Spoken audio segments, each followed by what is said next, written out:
Searching education के YouTube channel में आप सभी का स्वागत है। आज हम देखेंगे 13 अप्रैल 2022 को एसएससी के द्वारा जो एग्जामिनेशन कंडक्ट कराया गया था उसके जीके के प्रश्न को। तो आइए देखते हैं। पहला प्रश्न है हमारा, नालंदा और विक्रमशिला विश्वविद्यालयों की स्थापना किस राजवंश के शासनकाल में हुई थी? इसका आंसर हो जाएगा पाल। ठीक है ना। पाल वंश के शासनकाल में नालंदा और विक्रमशिला विश्वविद्यालय की स्थापना की गई थी। अब बात करते हैं नालंदा विश्वविद्यालय की स्थापना किसने की थी और विक्रमशिला विश्वविद्यालय की स्थापना किसने की थी, और पाल वंश के बारे में भी देखेंगे। तो देखिए, पाल वंश कौन थे। पाल साम्राज्य की स्थापना गोपाल ने संभवतः 750 ईस्वी में की थी। ठीक है ना। पाल वंश का शासन 8वीं से 12वीं शताब्दी तक रहा। भाषा कैसी थी? तो संस्कृत, प्राकृत और पाली भाषा थी पाल वंश के समय में। ठीक है ना। पाल एक संस्कृत शब्द है जिसका अर्थ है रक्षक। इसे सम्राटों के नाम के साथ जोड़ा गया जिससे साम्राज्य का नाम पाल हो गया। पाल महायान बौद्ध धर्म के कट्टर समर्थक थे। उनके शासनकाल में विभिन्न महाविहार, स्तूप, चैत्य, मंदिर और किले बनाए गए। आगे देखते हैं। विक्रमशिला विहार, औदंतपुरी विहार और जगदल विहार। ठीक है ना। यहाँ पे आप देखेंगे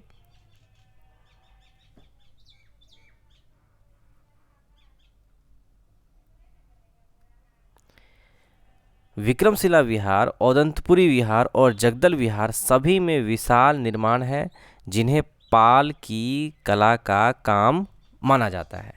अब बात करते हैं नालंदा विश्वविद्यालय की। तो नालंदा विश्वविद्यालय प्राचीन भारत में उच्च शिक्षा का सर्वाधिक महत्वपूर्ण और विख्यात केंद्र था। प्राचीन नालंदा विश्वविद्यालय की स्थापना गुप्त काल के दौरान 5वीं सदी में कुमार गुप्त प्रथम ने की। किन्होंने की? कुमार गुप्त प्रथम ने नालंदा विश्वविद्यालय की स्थापना की। अब बात करते हैं विक्रमशिला विश्वविद्यालय की। विक्रमशिला विश्वविद्यालय, ठीक है ना। विक्रमशिला विश्वविद्यालय भारत का एक प्रसिद्ध शिक्षा केंद्र विश्वविद्यालय था। नालंदा विश्वविद्यालय और विक्रमशिला विश्वविद्यालय दोनों पाल राजवंश के राज्यकाल में शिक्षा के लिए जगत प्रसिद्ध थे। वर्तमान समय में बिहार के भागलपुर जिले का अंतीचक गांव वही है जहां विक्रमशिला थी, यानी कि विक्रमशिला विश्वविद्यालय। इसकी स्थापना, ये जो आप देख रहे हैं, 8वीं शताब्दी, ये 8 हिंदी में लिखा हुआ है, तो 8वीं शताब्दी में पाल राजा धर्मपाल ने की थी। तो बेसिकली क्या हुआ, इसका आंसर हम आपको बताते हैं।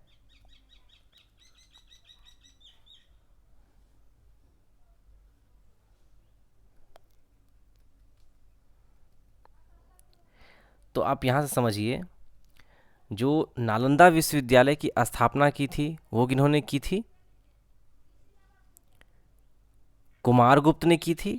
और विक्रमशिला विश्वविद्यालय की स्थापना जो है वो राजा धर्मपाल ने की थी। ये 2 पॉइंट यहाँ से आपको याद रखना है। बढ़ते हैं अगले क्वेश्चन की तरफ। अगला क्वेश्चन है, निम्नलिखित में से कौन सी 2 टीम आईपीएल 2021 के पहले मैच में एक दूसरे के खिलाफ खेली थी? तो मुंबई इंडियंस और रॉयल चैलेंजर बेंगलोर। देखिए, आगामी जो भी एग्जामिनेशन होगा अब, तो उसमें आईपीएल 2022 के बारे में, और आईपीएल 2023 तो अभी चल रहा है, तो आईपीएल 2022 के बारे में पूछा जाएगा। तो इससे पहले का जो शिफ्ट हुआ है ना, उसमें जो आईपीएल से रिलेटेड क्वेश्चन पूछा गया था, तो उसमें आईपीएल 2022 से रिलेटेड जो भी पॉइंट्स हैं उसमें कवर कराया जा चुका है। ठीक है ना। तो आप वहाँ पर जाके देख सकते हैं उस वीडियो में आईपीएल से रिलेटेड।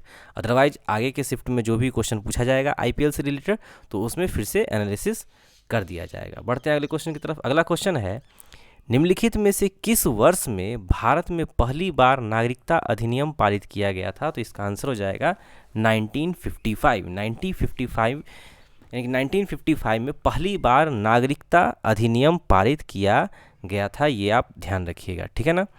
अच्छा, देखिए, नागरिकता अधिनियम था क्या? तो 1955 में, यानी कि 1955 में संविधान के लागू होने के बाद, आपको कमेंट सेक्शन में बताना है संविधान लागू कब हुआ था। ठीक है ना। तो 1955 यानी 1955 संविधान के लागू होने के बाद नागरिकता के पाने और समाप्त होने का प्रावधान करता है। मूल रूप से अधिनियम 1955 ने राष्ट्रमंडल नागरिकता के लिए भी प्रावधान किया था, लेकिन इस प्रावधान को नागरिकता संशोधन अधिनियम 2003 द्वारा निरस्त कर दिया गया था।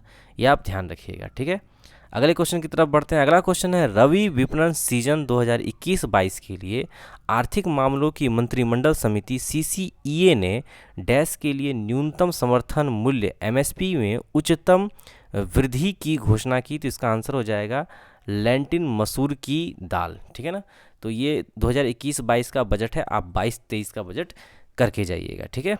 बढ़ते हैं अगले क्वेश्चन की तरफ। अगला क्वेश्चन है, निम्नलिखित में से किस भारतीय राज्य में गौरीचेन चोटी स्थित है। तो गौरीचेन इस चोटी जो है स्थित है वो है अरुणाचल प्रदेश में, आप ध्यान रखिएगा अच्छे तरीके से। अगला क्वेश्चन है, दक्षिण एशियाई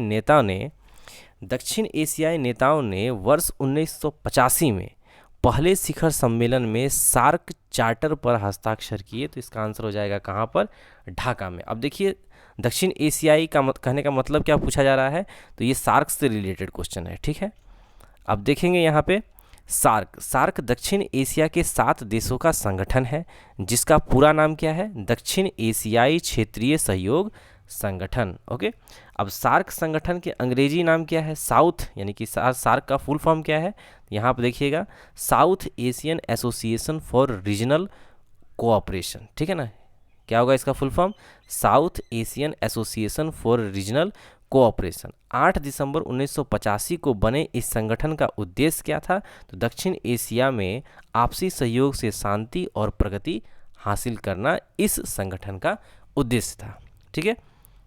और आगे देख लेते हैं सार्क से रिलेटेड। तो सार्क का मुख्यालय जो है वो कहाँ है, काठमांडू नेपाल में स्थित है।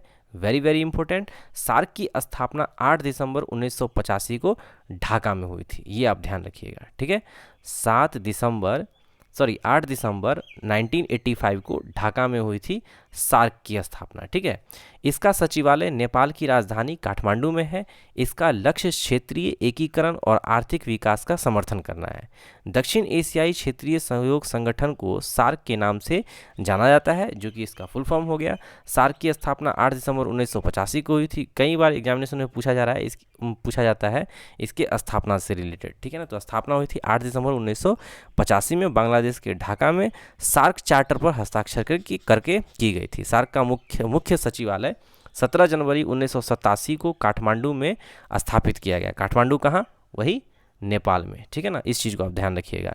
इसकी स्थापना दक्षिण एशिया के 7 देशों कौन कौन से, तो बांग्लादेश, भूटान, भारत, मालदीव, नेपाल, श्रीलंका और पाकिस्तान द्वारा मिलकर के की गई थी। तो ध्यान रखिएगा सार्क में कौन कौन से देश हैं, बांग्लादेश, भूटान, भारत, मालदीव, नेपाल, श्रीलंका और पाकिस्तान। बढ़ते हैं अगले क्वेश्चन की तरफ। अगला क्वेश्चन है, निम्नलिखित में से कौन मिथ्या डिकोडिंग हिंदू माइथोलॉजी, ये बेसिकली बुक के बारे में पूछा गया है। तो इस बुक के लेखक कौन है, ठीक है ना। तो इसका आंसर हो जाएगा देवदत्त पटनायक। क्या होगा, देवदत्त पटनायक इस क्वेश्चन का आंसर होगा। निम्नलिखित में से कौन मिथ्या डिकोडिंग हिंदू माइथोलॉजी पुस्तक के लेखक हैं, Devdutt Pattanaik. Very very important. अगला है, 21 अक्टूबर 1943 को सुभाष चंद्र बोस ने डैश में स्वतंत्र भारत की अंतिम सरकार के गठन की घोषणा की थी। तो इसका आंसर हो जाएगा सिंगापुर। देखिए नेताजी सुभाष चंद्र बोस ने 21 अक्टूबर 1943 को सिंगापुर के कैथी सिनेमा हॉल में आज़ाद हिंद सरकार की स्थापना की घोषणा की थी। वहां पर नेताजी स्वतंत्र भारत की अंतिम सरकार के प्रधानमंत्री, युद्ध एवं विदेशी मामलों के मंत्री और सेना के सर्वोच्च सेनापति चुने गए थे। तो इस डेट को याद रखिएगा, और खास करके Subhash Chandra Bose is related to Singapore, ये बहुत ही इंपॉर्टेंट है। आज़ाद हिंद सरकार की स्थापना की थी इन्होंने, और कहाँ पे, सिंगापुर के कैथी सिनेमा हॉल में, ये आप ध्यान रखिएगा। आगे है, निम्नलिखित में से किसे सामान्यतः ओजोन छिद्र के रूप में संदर्भित किया जाता है। तो ओजोन छिद्र कहाँ होता है, समताप मंडल, स्ट्रेटोस्फीयर में। वायुमंडल की कितनी परतें हैं, तो वायुमंडल की आप देख पा रहे हैं यहाँ पे, क्षोभ मंडल, समताप मंडल, मध्य मंडल, ताप मंडल और वायुमंडल, ये वायुमंडल की परतें हैं, ठीक है ना। इस चीज़ को आप ध्यान रखिएगा अच्छे से।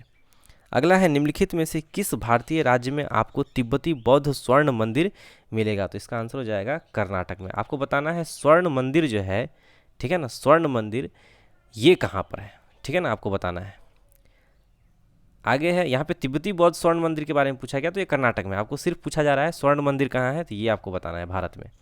अगला है निम्नलिखित में से किसने अपने पहले उपन्यास के लिए क्रॉसवर्ड बुक अवार्ड 2020 जीता था, तो इसका आंसर हो जाएगा माधुरी विजय, माधुरी विजय। अगला क्वेश्चन है एक सामान्य वयस्क मानव शरीर में लगभग कितने ग्राम मैग्नीशियम होता है, तो इसका आंसर हो जाएगा 25 ग्राम। अगले क्वेश्चन की तरफ बढ़ते हैं। अगला क्वेश्चन है देना बैंक और विजया बैंक का विलय यानी कि मर्जर जो है किस बैंक में किया गया, तो इसका आंसर हो जाएगा बैंक ऑफ बड़ौदा।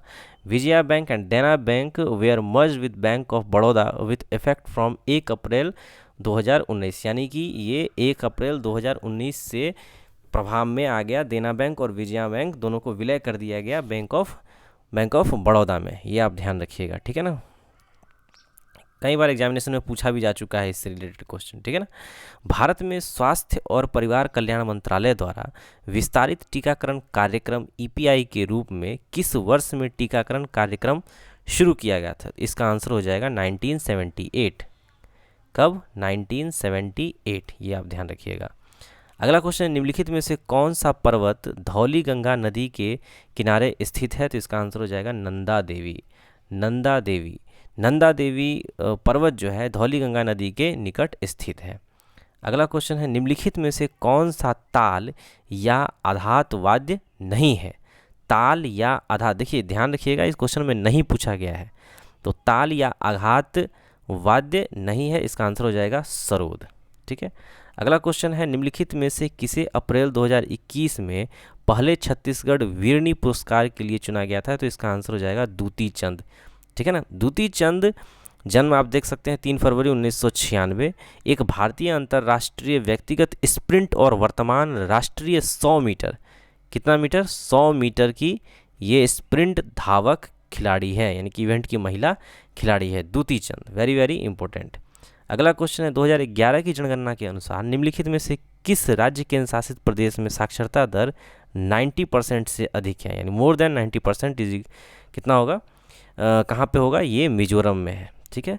अगला है भारत के संविधान में किस संशोधन ने भारत के वर्णन को एक संप्रभु लोकतांत्रिक गणराज्य से संप्रभु समाजवादी धर्मनिरपेक्ष लोकतांत्रिक गणराज्य में बदल दिया, और साथ ही राष्ट्र की एकता शब्द को राष्ट्र की एकता और अखंडता में बदल दिया, तो वेरी वेरी इंपॉर्टेंट 42वां संविधान संशोधन। आइए देखते हैं 42वां संविधान संशोधन के बारे में।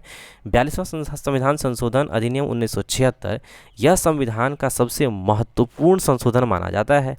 इसे लघु संविधान के रूप में भी जाना जाता है।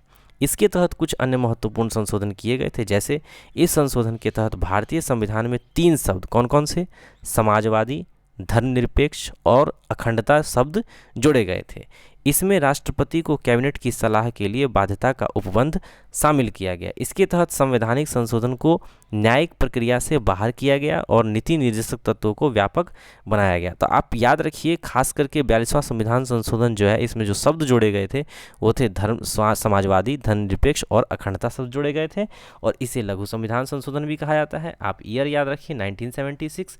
शिक्षा, वन, वन्य जीवों एवं पक्षियों का संरक्षण, नापतोल और न्याय प्रशासन एवं उच्चतम और उच्च न्यायालय के अलावा सभी न्यायालयों के गठन और संगठन के विषयों को राज्य सूची से समवर्ती सूची में स्थानांतरित किया गया था इसी संविधान संशोधन के अंतर्गत, यानी कि 42वां संविधान संशोधन। कौन सा? 42वां संविधान संशोधन अधिनियम, ये आप ध्यान रखिएगा। अगला है मेसोपोटामिया के लोग डैश से बनी तख्तियों पर लिखते थे, तो चिकनी मिट्टी, ये आप ध्यान रखिएगा, चिकनी मिट्टी की बनी तख्तियों पर मेसोपोटामिया के लोग लिखते थे। अगला है फवाद मिर्जा एक भारतीय क्या है, तो ये घुड़सवार है। निम्नलिखित में से कौन सा युग्म सही है, तो देखिए साइनाइड का जो है ना ये फॉर्मूला है Cn-, ठीक है ना, Cn ऊपर में माइनस दिया हुआ है पावर में, ब्रोमाइड का F- दिया हुआ है जो कि गलत है, यहाँ पे ब्रोमाइड का होगा Br-, अमोनिया है ना, अमोनिया का OH- दिया हुआ है जो कि गलत होगा, अमोनिया का होगा NH3।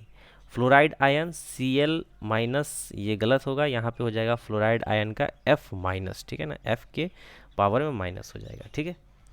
आगे बात करते हैं according to the output method GDP is calculated as GDP at constant price, minus taxes plus subsidies, और टैक्सेस और सब्सिडीज को जोड़ करके इस जीडीपी एट कांस्टेंट पर जीडीपी में से घटा दिया जाता है। ठीक है, आगे बात करते हैं, निम्नलिखित में से किस वर्ष में भारत में क्षेत्रीय कार्यवाहियों और अंतर्राष्ट्रीय सहयोग के माध्यम से सभी आर्द्र भूमियों के संरक्षण और सही उपयोग को बढ़ावा देने के लिए रामसर सम्मेलन हुआ था। बेसिकली रामसर कन्वेंशन से रिलेटेड क्वेश्चन है।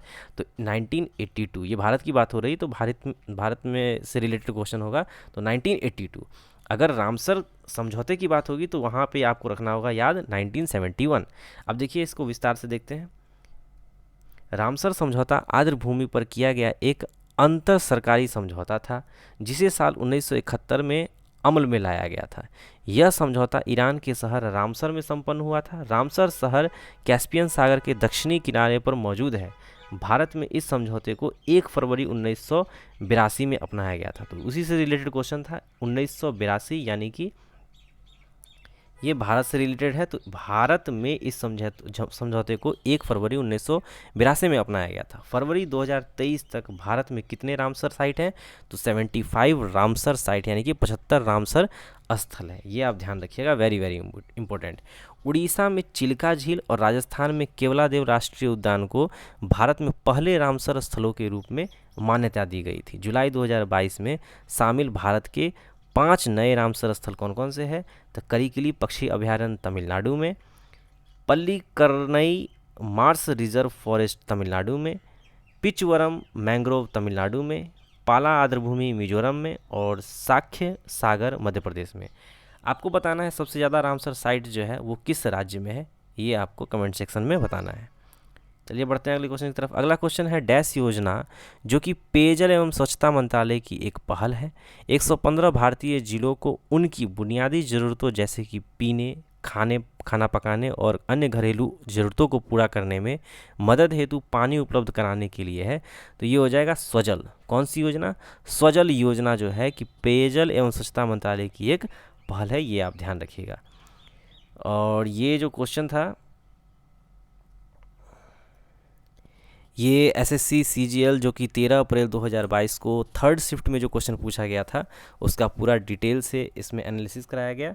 ठीक है, तो आपको ये वीडियो कैसा लगा आप ज़रूर बताइए कमेंट सेक्शन में, और आप किस टॉपिक पे वीडियो चाहते हैं वो भी ज़रूर लिखें। ठीक है, वीडियो में बने रहने के लिए आप सभी का बहुत बहुत धन्यवाद।